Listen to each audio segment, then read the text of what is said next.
Hello everyone, today we are going to talk about Spanish campaign in 100 Years' War. Stay tuned.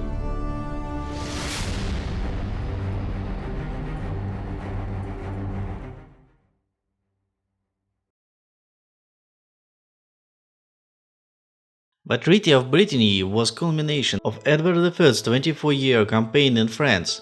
This document summarized the first phase of a 100 Years' War. The king announced his claim to French throne when he was 24 years old, and now he is 47. The Battle of Poitiers ended in a great victory. It informed the world that in the field of military affairs English were no longer backward amateurs, but real specialists and practitioners. Professional infantrymen and archers merged into the invincible unity. The mobility of English forces meant that the French could not neither trap the English nor defeat them on the field, if the terrain gave them advantage. The French did not even manage to starve the English out, although sometimes they almost succeeded in it. In 1356, the Black Prince, of course, could not take up Reims or Paris, but he accepted this fact and didn't get bogged down in a long siege, since in this case he would have to stay in the place for a long time, and the French would have been able to organize a defense. The French could not defeat the English on the battlefield, and they had no choice but to beg for at least some privilege for themselves. The country's economy was collapsed, the government gave up, the fields were not cultivated, the population asked for peace at any cost. John agreed to anything just to get freedom. The English had all the trump cards in their hands, and although they renounced the claim for the French throne, the officially registered third of the French kingdom was whatever a vague opportunity to take over the whole kingdom. At that time, no one, neither French nor English, could not have imagined that in just 15 years almost all English conquests would be lost. The Treaty of Brittany did not end the war, and it continued. In Brittany, the struggle between the factions of Blois and Montfort was stopped by the death of Charles of Blois at the Battle of Auray in September 1364. The English army was then commanded by Sir John Chandos, together with the deputy Sir Hugh Cavely. One man seems to have made it into the habit of being captured by English and released for ransom. The French king paid for it this time. It was Bertrand de Duquesne, a Breton born of an impoverished noble family. De Duquesne was an exception to the rule of French social immobility. Dauphin drew attention to him during the Breton Wars, and although de Duquesne did not have great leadership skills, he became a great French hero in a country in dire need of heroes. De Duquesne became Constable of France and was a constant thorn in the side of the English. I made a video about him, I recommend to watch it, though it is rather old and you probably won't like the sound even more. So, take care.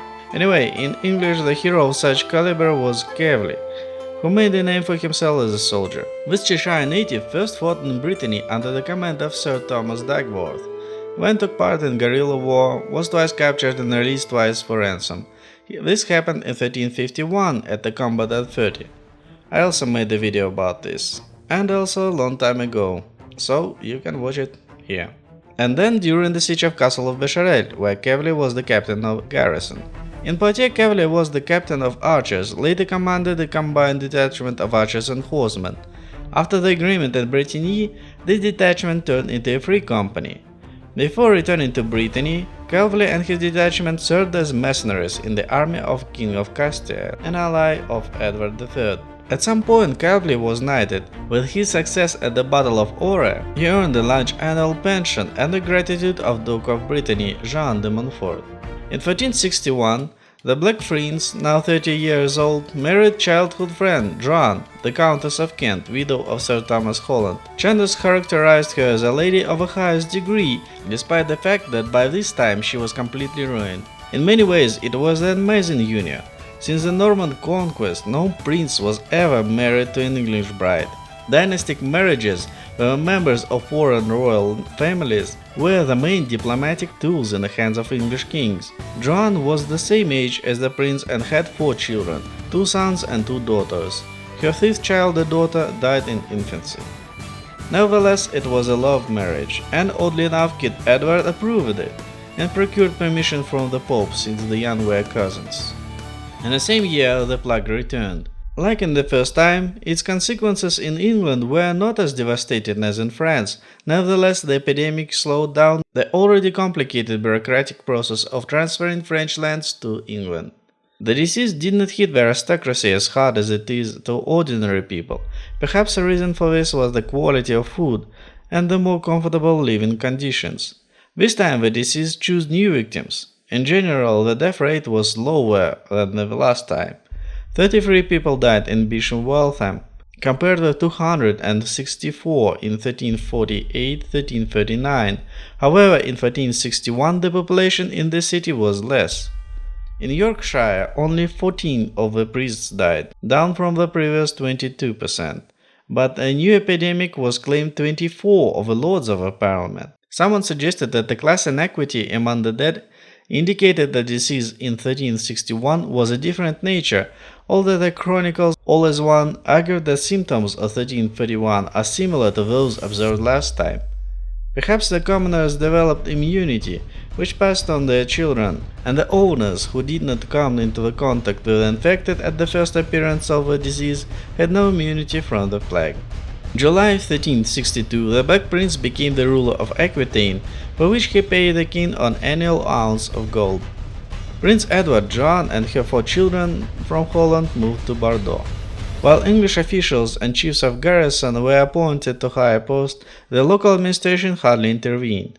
They hoped, and not without a reason, that the duchy would be independent, because they counted on a long peace and believed that the wine trade would bring even more income. The administration did not even think about the king's intentions. The cause of death of John II, who died in London in 1364, is unknown. Perhaps the last outbreak of a plague caught up with him, although Jean Froissart argued that the king's death in some way could have combined the abundant food and excessive consumption of alcohol. John was only more than 40 years old, and his reign was no means successful. But the king ascended the throne as Charles V. French chronicles call him Charles the Wise. Still, the king's library in Louvre consisted of more than 1,000 volumes. Charles was sickly, outwardly inconspicuous, and completely unfit for military service, but he certainly could not be called a fool. He was not going to accept the new status of the English in France. The king's mind was like a lawyer. Charles did not want to become the open oppositionist and was rather ready to destroy English property and shatter the government of England, but not to oppose the English with their arms in hand, because he understood that he could not win it. It cannot yet. To the English he posed a far greater threat than any predecessors on the Valois dynasty. Charles's problem diminished when the Duke of Jean of Brittany, appointed by the English, declared that his duchy was a fief of a French king. He secured his recognition legally and paid a tribute to Charles. Relative stability has been established in Brittany, but Charles of Navarre is not doing well. There were not enough funds in the treasury, and the rentiers, free, didn't allow them to live in peace. Charles of Navarre himself posed a constant threat, as he owned lands near Paris, and therefore could block roads to and from the city. He was at enmity with the king when he was a dauphin, and entered in alliance with him when it was beneficial to him, that is, he led a policy of waiting. Nevers was furious when Charles V presented Burgundy to his brother Philip and declared that it was his, and not someone from Valois, who had the legal right to this duchy. Nevers gathered a large army of 3 companies, French and Gascon defectors led by Captal de Bouche. The army moved to Paris, and the royal army stopped them and forced them to return to Normandy. Nevers had no way out. In 1365 he concluded the peace treaty, and for this he had to give up the lands around Paris. 3 companies were a much bigger problem, but did not obey anyone. They were well organized and equipped, and had excellent commanders. They hunted on the French coast. The French considered them as the English the scourge of God, although in fact the detachment consisted of Spaniards and Germans, were also Bretons, Normans, sometimes English, but the majority were Gascons. Nevertheless, they were commanded by the demobilized officers who fought in the English army, such as Sir Hugh Calveley, Sir Robert Knollys, one such a Shire yeoman who began his military career as an archer under the command of Calveley, and Sir John Hawkwood, son of a London tanner and excellent archer. I have already made the video about him, you can watch it here. The Free Detachment had strict rules regarding the division of the spoils, a clear chain of command, and even a uniform. They were accustomed to a soldier's life, engaged in a robbery to their fullest, and saw no reason to stop their occupation just because England and France had made peace. Edward III was not worried about the existence of his companies since they did not act on his behalf. Let them be engaged in their unsympathetic trade in France. Everything is better than in England. Although each mercenary detachment was normally independent, from time to time they merged into large companies, sometimes numbering up to several thousand people, which allowed them to commit not only major robbery, but also carry out more ambitious operations. One day, a detachment under command of Sir Robert Knollys entered Avignon and threatened the Pope himself, while another arranged chevauchée near Lyon. Charles V was unable to suppress them by force, and therefore the local authorities increasingly began to simply hire these units. But then Charles V had a chance to get rid of France of these mercenaries. In the 1360s, the Iberian Peninsula was divided into several kingdoms: Portugal, with more or less presented borders to this day, Castile and Leon, which occupied the central and northern part of modern Spain, and Aragon, south of Pyrenees and east of Mediterranean. Navarre, squeezed between Castile and Aragon, bordered Aquitaine to the north, and the last Arab kingdom of Granada to the south. The king of Castile, Pedro the Cruel, was at feud with his half-brother Enrique Trastamara. Enrique claimed the throne. The dispute between the brothers turned into a civil war. Enrique turned to Charles V for the help, and he saw a chance to strike at the pro-English Pedro, at the same time to get rid of annoying freeloaders. Charles ordered Bertrand de Guesclin to form the largest detachment and go with it to Spain to fight Pedro. Bertrand gathered about 10,000 people. This army included the English, Gascon, Navarrians, French horsemen and crossbowmen. They all came to Castile, where de Guesclin found Enrique's supporter.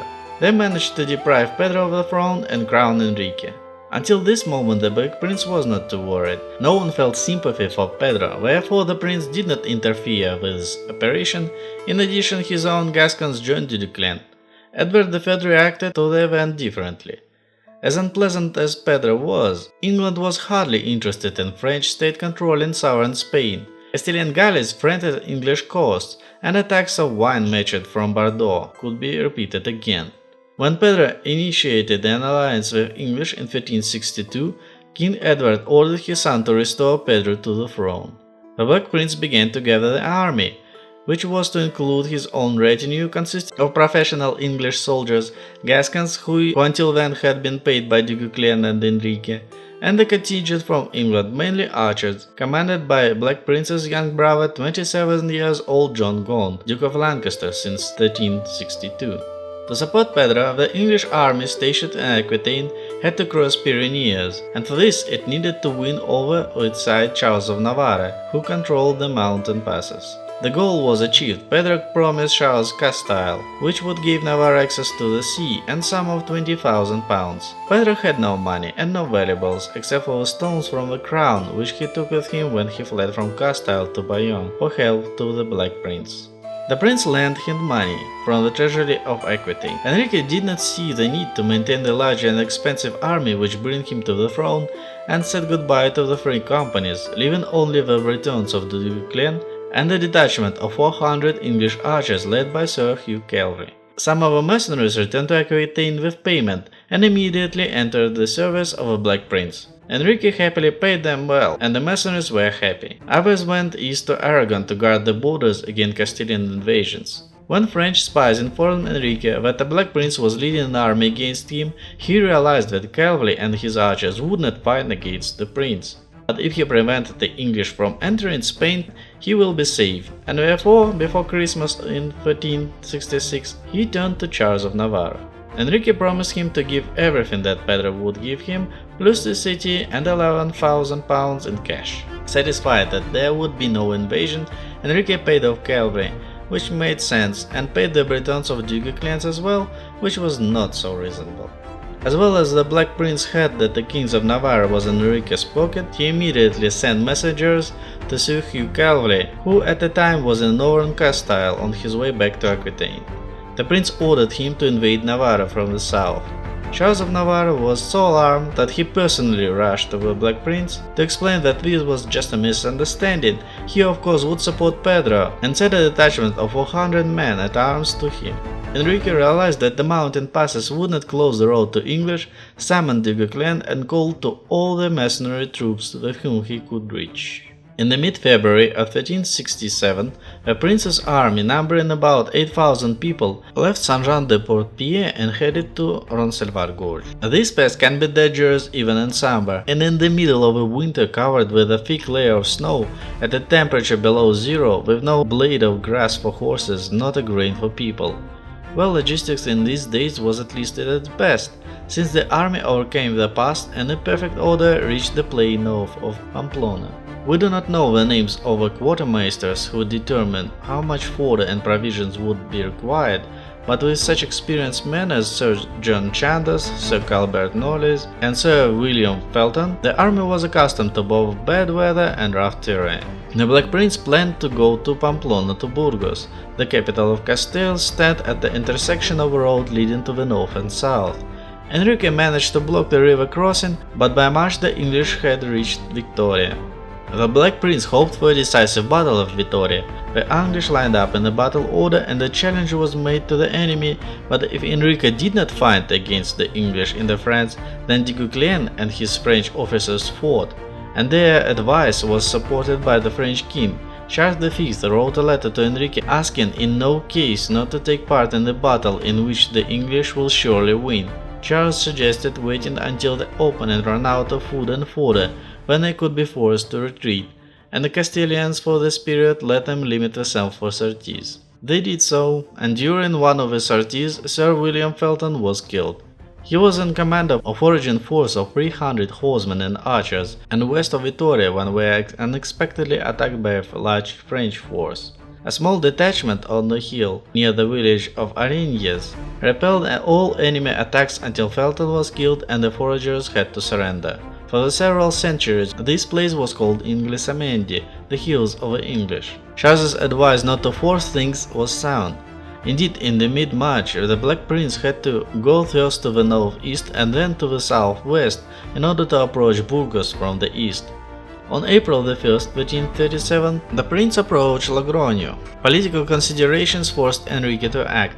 But the population of the cities and fortresses that met on the way of the English army spoke out in favor of Pedro, and the Castilians believed that Enrique was behaving cowardly. The mercenaries demanded a battle and wanted to be paid. Contrary to all reasonable arguments and the advice of Du Guesclin, Enrique could not stand it and decided to fight. If he had not done this, he would have lost his throne, as population more and more insistently demanded the return of Pedro. But Trastamara's army has blocked the main road to Burgos, on the east side of the village of Najera. The approach of the army was blocked by a tributary of the Najerilia river. To the north it flowed into the Ebro. From the rear the troops were covered by Najerilia itself. To the west of the village there were, and are still, sandy hills. There were no roads for horses in these places. Perhaps Enrique, but most likely Du Guesclin, chose the location to make it difficult for an enemy to escape. In any case, it was a good defensive position, since Enrique's army was outnumbered by Black Princes. If the prince wanted to break through the Burgos, he had to advance, and this reduced the combat effectiveness of his archers, but the prince was not going to do what the enemy wanted him to do. Long before the dawn, the English army withdrew from Logroño and formed up in the left flank of a Franco-Castilian line. Enrique, a few hundred yards to the left of his position, saw the flattering flags and pennants of the enemy. In despair, Du Guesclin gave the order for the entire army to turn north. The English meanwhile dismounted and formed their usual battle formation, heavy infantry in the middle, archers on the flank. The left French battle quickly turned around, but the rest of the soldiers were seized by panic. The second battle turned into a disorderly crowd and rushed into the village, and some Castilian light horsemen even decided to defect to the English. Du Guesclin realized that the idea of defense would have to be abandoned. The only thing that he could do was to attack English in hope that his soldiers dodged the arrows of the enemy. They did not dodge. The Castilian heavy cavalry refused to dismount and paid it with its death. There were many wounded, the horses went mad, and the infantry could not stand the pressure. It was all over in a matter of minutes. The French fled, the Castilians tried to cross the other side, but the only bridge across Najerilia did not help them in this, and they simply passed each other over. The English cut them up and killed. The approach to the bridge was blocked by the bodies of their own comrades. Duquesclin and the most of his senior commanders were captured. The next morning the heralds calculated the casualties. Over 5,000 killed in the army of Trastamara, English losses were negligible. When they took up the prisoners, starting to determine what ransom they could be taken for them. Many, including Duquesclin and Marshal Arnaud d'Audrem, had been captured by the English before. Then, the promised ransom had not been paid for them, and therefore heated disputes began. Enrique himself could not be captured. Although he had thrown off his horse, he still fled, taking a horse from one overnight, managed to cross the border of Aragon again to France. The question of who took the rich prisoner was academic for Pedro. He wanted to kill everyone so that he could not deal with them in the future. The Black Prince objected. The captives belong to those who captured them, and they can get a ransom for them. In any case, the knightly code of honor forbade the killing of prisoners, at least those who were rich. The Spanish campaign, which culminated in the Battle of Nájera, was a military triumph for the English. In the deep winter, their professional army managed to reach enemy territory and once again defeated the enemy, who was guided and supported by the French kingdom. At the same time, the English suffered almost no losses. However, from a political-economic point of view, it was a disaster. Pedro began to cancel everything he had promised. He did not transfer the Basque land near Bilbao to the prince, did not want or was not able to pay the cost of the campaign, and did not even return money he had been loaned to bribing Charles of Navarre. Most of the Castilian knights were unwilling to pay the promised ransom for themselves. In some cases, the cases of the knights in the course of Castile and Aragon went on for years, and the campaign itself did not bring anything good. 2 years later, Pedro lost his throne and was killed, stabbed by Enrique Trastamara himself, and those whom Pedro did not execute after Nájera helped him. And again, I talk about this in the video about Bertrand Duquesclin. Since 1369, Castile, along with its fleet, was on the side of the French.